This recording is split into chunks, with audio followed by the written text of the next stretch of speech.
नमस्कार साथियों, आरजे शिक्षा विजन में आपका स्वागत है।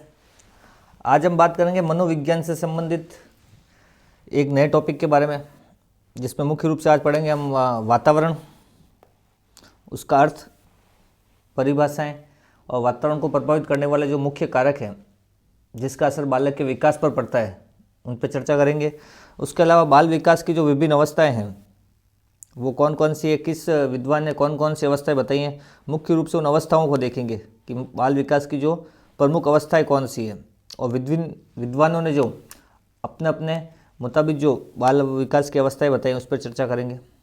इसके अलावा पहले हमने बाल विकास के अंदर अर्थ उत्पत्ति पढ़ ली है, परिभाषाएँ पढ़ ली है, बाल विकास का क्षेत्र क्या होता है वो देख लिया है, अभिवृद्धि और विकास किसे कहा जाता है और दोनों में क्या अंतर है उस पर चर्चा कर ली है। बाल विकास के सिद्धांत कौन कौन से हैं वो देखें, बाल विकास को प्रभावित करने वाले कारकों पर चर्चा की है, और वंशक्रम का अर्थ, परिभाषा और प्रमुख सिद्धांत जो इस पर चर्चा की है। आज हम पढ़ेंगे वातावरण का अर्थ, परिभाषाएं जो प्रमुख रूप से आती है परीक्षाओं में, और बाल विकास की विभिन्न अवस्थाओं के बारे में। तो शुरू करते हैं आज का टॉपिक, वातावरण का अर्थ। हम जिस परिवेश में निवास करते हैं उस परिवेश के सभी कारकों को जिन्हें पर्यावरण की संज्ञा दी जाती है वातावरण कहा जाता है। हम जिस परिवेश में निवास करते हैं उस परिवेश के उन सभी कारकों को जिन्हें पर्यावरण की संज्ञा दी जाती है उन्हें वातावरण कहते हैं। परिभाषा का अर्थ है कि जिस जगह हम रहते हैं, जिस परिवेश में हम रहते हैं या निवास करते हैं, उसके चारों ओर मौजूद सभी तत्व वो कुछ भी हो, समाज हो, परिवार हो, विद्यालय हो, शिक्षा हो, भौगोलिक स्थिति हो, मित्र मंडली हो, खेल हो, कुछ भी हो, संगत हो, सभी वस्तुएं वातावरण में आती है और उसे वातावरण कहा जाता है। परिभाषा हुई, जहाँ हम रहते हैं, जहाँ हम निवास करते हैं, उसके चारों ओर जो भी वस्तुएं विद्यमान हैं, जो भी तत्व विद्यमान हैं, उन सभी तत्वों को, उन सभी वस्तुओं को पर्यावरण की संज्ञा दी गई है। तो हमारे चारों ओर मौजूद सभी तत्व पर्यावरण के अंतर्गत आते हैं, वातावरण के अंतर्गत आते हैं। इसकी जो महत्वपूर्ण परिभाषाएं हैं वो निम्नलिखित 3 परिभाषाएं जो परीक्षाओं में आती है सीधी। एक तो रॉस की परिभाषा है, एक जिम्बर्ट की परिभाषा और एक वुडवर्थ की परिभाषा है। रॉस ने क्या कहा था? वातावरण वह बाहरी शक्ति है जो हमें प्रभावित करती है। रॉस ने कहा था वातावरण वह बाहरी शक्ति है जो हमें प्रभावित करती है, जबकि जिम्बर्ट ने कहा था हमारे चारों ओर फैली हुई सभी वस्तुएं जो हमारे जीवन पर्यंत प्रभावित करती है वातावरण होती है। जबकि वुडवर्थ ने कहा था कि हमारे चारों तरफ फैली सभी तत्व जो हमें जन्म से लेकर मृत्यु पर्यंत प्रभावित करते हैं वो वातावरण कहलाते हैं। अब देखते हैं इन परिभाषाओं में जो मुख्य तत्व कीवर्ड हैं उन पर चर्चा करते हैं एक बार। रॉस की जो परिभाषा है वो है वातावरण वह बाहरी शक्ति है जो हमें प्रभावित करती है। तो यानी वातावरण की अगर परिभाषा है और उसमें बाहरी शक्ति की बात की जाए तो वो परिभाषा रॉस ने दी है। रॉस की जो वातावरण की परिभाषा है उसका जो मुख्य बिंदु है वो है बाहरी शक्ति, यानी बाहरी शक्ति जो हमें प्रभावित करती है वो वातावरण के अंतर्गत आती है। तो वातावरण बराबर बाहरी शक्ति, किसने कहा है? रॉस ने। अब जिम्बर्ट की परिभाषा है हमारे चारों ओर फैली वह सभी वस्तुएं जो हमारे जीवन पर्यंत प्रभावित करती है वातावरण होती है। तो जिम्बर्ट की जो परिभाषा है उसमें आती है सभी वस्तुएं और वातावरण। जिम्बर्ट के अनुसार क्या हुआ? वातावरण बराबर क्या है? सभी वस्तुएं। और रॉस के अनुसार क्या है? वातावरण बराबर बाहरी शक्ति। वुडवर्थ क्या कहता है? हमारे चारों तरफ फैले सभी तत्व जो हमें जन्म से लेकर मृत्यु पर्यंत प्रभावित करते हैं वो वातावरण कहलाते हैं। तो वुडवर्थ की जो परिभाषा है उसमें जो है वो है सभी तत्व। सभी तत्व क्या कहलाता है? वातावरण।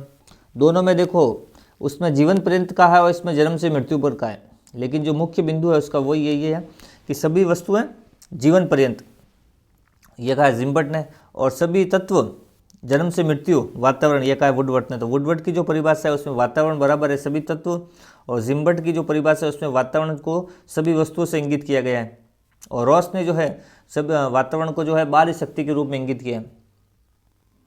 ये थी महत्वपूर्ण परिभाषा वातावरण से संबंधित जो परीक्षाओं में पूछे थे। अब बात करते हैं वातावरण के वे कारक जिनका प्रभाव बालक के विकास पर पड़ता है। उसमें मुख्य रूप से सबसे पहले आता है समाज। समाज भी क्या करता है? बालक के विकास को प्रभावित करता है। जिस समाज में बालक रहता है उस समाज की अन्य समाजों में क्या स्थिति है, उनका तुलनात्मक अध्ययन, ये सभी क्या कारक बालक के विकास को प्रभावित करते हैं। दूसरा है परिवार। बालक का जो पहली पाठशाला है वो परिवार है। परिवार से बालक के सीखने की शुरुआत होती है। तो बालक का जो परिवार का जो वातावरण होगा वो उसके बाल विकास को प्रभावित करेगा। बालक की परिवार की जो है आर्थिक स्थिति, परिवार की समाज में जो है सामाजिक स्थिति, ये सभी जो कारक हैं परिवार से संबंधित, ये बालक के विकास को प्रभावित करते हैं। जैसा परिवार का परिवेश होगा वैसे ही बालक का विकास होगा। तीसरा है विद्यालय।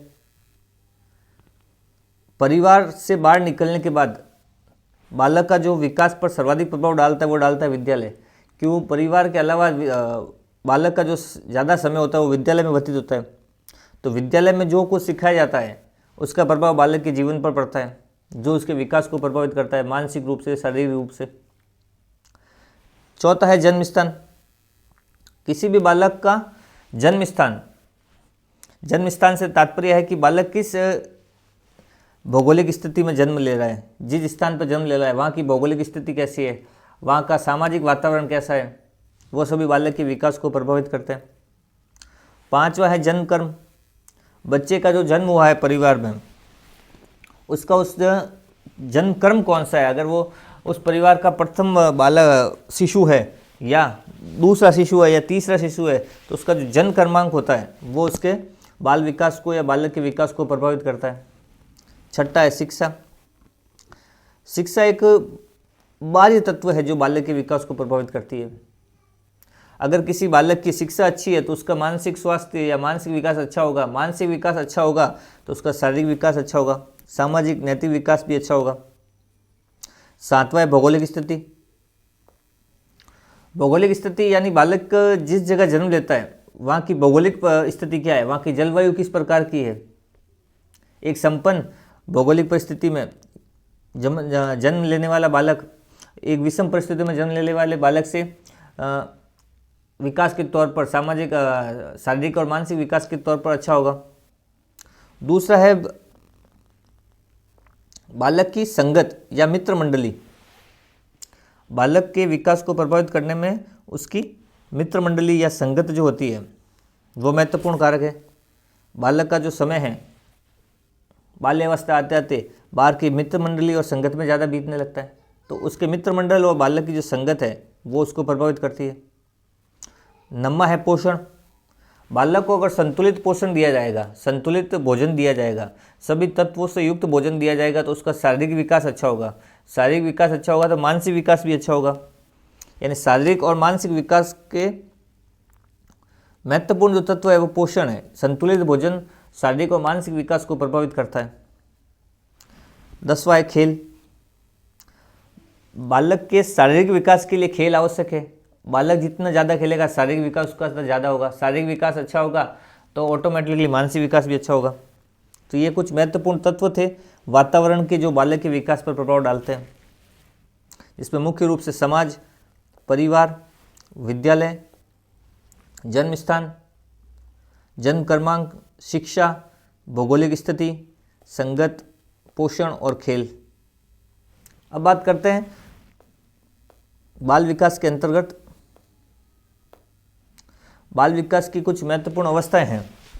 वो अवस्थाएं कौन कौन सी, उस पर चर्चा करते हैं। बाल विकास में जो बाल विकास की अवस्था है उनका जो सामान्य वर्गीकरण किया गया है वो मुख्य रूप से 5 भागों में किया गया है। पहला है गर्भावस्था, दूसरा है शैशव अवस्था, तीसरा है बाल्य अवस्था, चौथा है किशोर अवस्था और पांचवा है प्रौढ़ अवस्था। सामान्य वर्गीकरण, ये सामान्य प्रचलित वर्गीकरण है जो 5 भागों में बांटता है, जिसमें गर्भावस्था की जो अवस्था है वो है गर्भ धारण से जन्म तक। जब बच्चा महिला गर्भ धारण करती है उस समय से लेके जन्म तक का जो अवस्था है वो गर्भावस्था के अंतर्गत आता है। दूसरी है शैशव अवस्था। शैशव अवस्था यानी जन्म होने के बाद, जन्म से लेके बालक जब 6 वर्ष का हो जाता है तब तक की जो अवस्था है वो शैशव अवस्था कहलाती है। बाल्य अवस्था 6 वर्ष से 12 वर्ष तक की जो अवस्था होती है वो बाल्य अवस्था कहलाती है, या इसको 7 से 12 वर्ष की अवस्था के बीच में भी देख सकते हैं।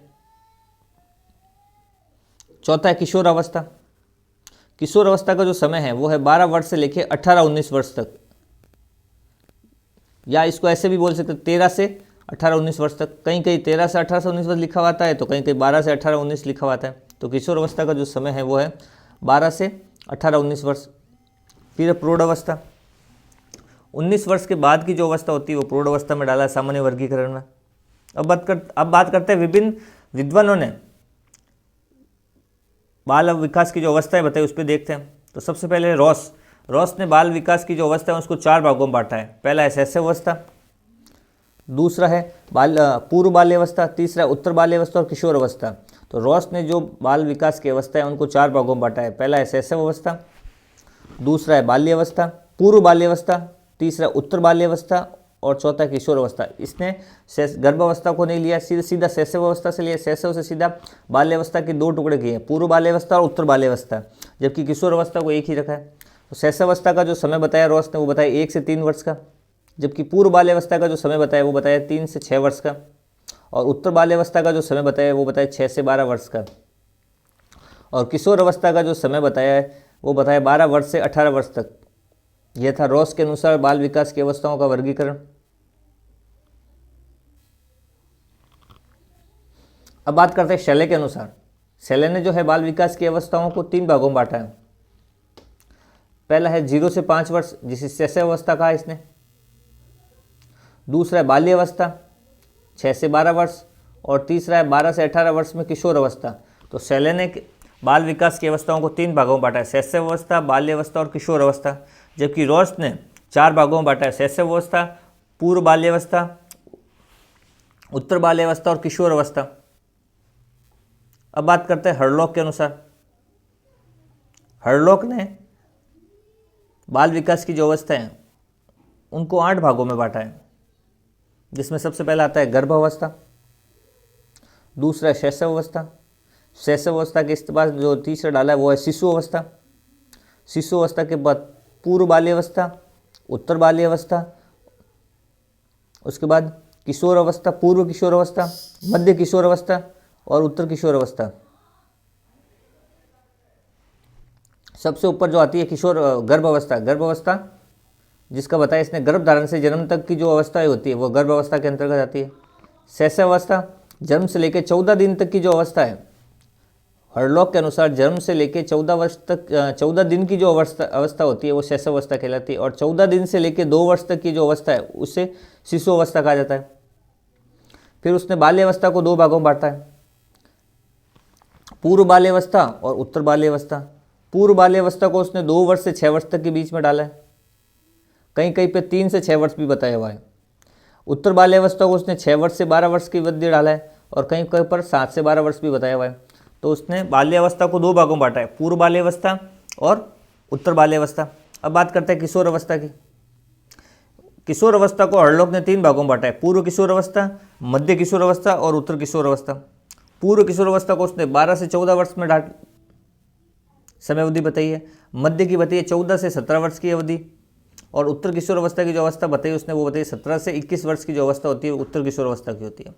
तो हरलॉक ने मुख्य रूप से बाल विकास की जो अवस्था है उनको 8 भागों में बांटा है, जिसमें मुख्य रूप से शैशव अवस्था, शिशु अवस्था, ये प्रारंभिक अवस्थाएं हो गई। उसके बाद मध्य में पूर्व बाल्यावस्था और उत्तर बाल्यावस्था, और उसके बाद पूर्व किशोर अवस्था, मध्य किशोर अवस्था और उत्तर किशोर अवस्था। यह था हरलॉक का विभाजन बाल विकास की अवस्थाओं का। अब बात करते हैं एक महत्वपूर्ण विद्वान है कॉल। कॉल ने भी बाल विकास की अवस्थाओं के बारे में चर्चा की है। उन्होंने भी बाल विकास की अवस्थाओं को 8 भागों में बांटा है, जिसमें सबसे पहले आती है गर्भावस्था, उसके बाद शैशव अवस्था, उसके बाद बाल्यावस्था को इन्होंने 3 भागों में बांटा है, पूर्व बाल्यावस्था, मध्य बाल्यावस्था, उत्तर बाल्यावस्था, और किशोर अवस्था को भी 3 भागों में बांटा है, पूर्व किशोर अवस्था, मध्य किशोर अवस्था और उत्तर किशोर अवस्था। तो पहले बात करते हैं गर्भावस्था की। गर्भ धारण से लेकर जन्म तक की जो अवस्था है वो गर्भावस्था है, ठीक है। और शैशव अवस्था जन्म से लेकर 2 वर्ष तक का जो समय है वो शैशव अवस्था कहलाता है कॉल के अनुसार। कॉल के अनुसार शैशव अवस्था का जो समय है जन्म से लेकर 2 वर्ष का है। अब कॉल ने जो है बाल्यावस्था को 3 भागों में बांटा है, पूर्व बाल्यावस्था, मध्य बाल्यावस्था, उत्तर बाल्यावस्था। पूर्व में जो है पूर्व का जो समय बताया उसने 2 वर्ष से 6 वर्ष तक का बताया है, जबकि मध्य का बताया 6 से 12 वर्ष तक का, और उत्तर बाल्यावस्था का जो समय बताया उसने बताया 12 से 14 वर्ष का। लेकिन कॉल ने क्या कहा, बालक और बालिका का जो समय है बाल्यावस्था और किशोरावस्था में वो अलग अलग बताया। जैसे मध्य बाल्यावस्था में जो बालक का समय बताया वो 6 से 12 वर्ष बताया, जबकि बालिका का बताया है 6 से 10 वर्ष। और उत्तर बाल्यावस्था में जो बालक का समय बताया है वो 12 से 14 वर्ष का बताया, वहीं बालिका का 10 से 12 वर्ष का बताया। यानी बालिका का जो अवस्थाओं का समय है वो बालक से 2 वर्ष पीछे चलता है। जब बालिका का 10 से 12 है तो इसमें 12 से 14 बालक का बताया।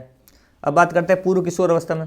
पूर्व किशोर अवस्था में बालक का जो समय बताया वो 14 से 16 वर्ष का बताया, जबकि बालिका का बताया 12 से 14 वर्ष की जो बालिका होगी, 12 से 14 वर्ष की जो बालिकाएं होगी वो पूर्व किशोर अवस्था में आएगी। 16 से 18 वर्ष का जो बालक होगा वो मध्य किशोर अवस्था में आएगा, जबकि 14 से 16-17 साल की जो बालिका होगी वो मध्य किशोर अवस्था में आएगी। और उत्तर किशोर अवस्था में जो बालक का समय बताया 18 से 20 वर्ष का बताया, जबकि बालिका का जो समय बताया वो 17 से 20 वर्ष का बताया। ये था बाल विकास से संबंधित जो विभिन्न अवस्थाएं होती है उनका वर्गीकरण। मिलते किसी अन्य वीडियो में नए टॉपिक के साथ। धन्यवाद।